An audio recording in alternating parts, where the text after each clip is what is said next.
চলে এসেছি আরেকটা নতুন ভিডিওর সন্ধানে। তো তোমরা যেই মেশিনটা দেখতে পাচ্ছ, এরকম মেশিন এই অঞ্চলের ভিতর কোনো জায়গায় নেই, এই প্রথম। তো এই মেশিন সম্বন্ধে এই দাদাদের কাছে একটু জেনে নেব যে এই মেশিনের কি কি বৈশিষ্ট্য আছে, অন্য মেশিনের তুলনায় এই মেশিনের কি কি বৈশিষ্ট্য আছে দাদাদের কাছে জেনে নেব। তো দাদা বলো তাহলে এখানে কি কি বৈশিষ্ট্য আছে মেশিনটাকে খই ঝুলানোর জন্য এই ভাইব্রেশন মেশিনটা করা হয়েছে। খই এইটাকে ঠান্ডা করবে, কড়া বেশি বের করে দিয়ে দেবে। যে বালি থাকে সাথে ওই পাশে সাইড হয়ে যাচ্ছে ওই গামলি, এই বালি, হ্যাঁ হ্যাঁ ওই বালির গামলিটাকে বালি নেমে। তো এই এখান থেকে এই বালিটা হচ্ছে পড়ে যাচ্ছে, খয়ের ভিতরে আর যাচ্ছে না। এখানে এই চড়াটাও পড়ে যাচ্ছে, বেশি চড়াটা পড়ে যাচ্ছে।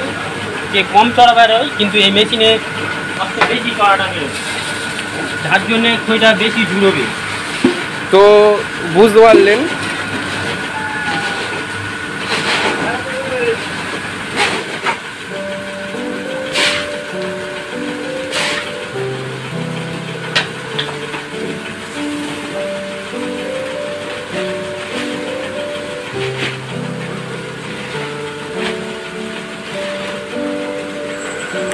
আজকের ভিডিওটা এই পর্যন্ত ছিল।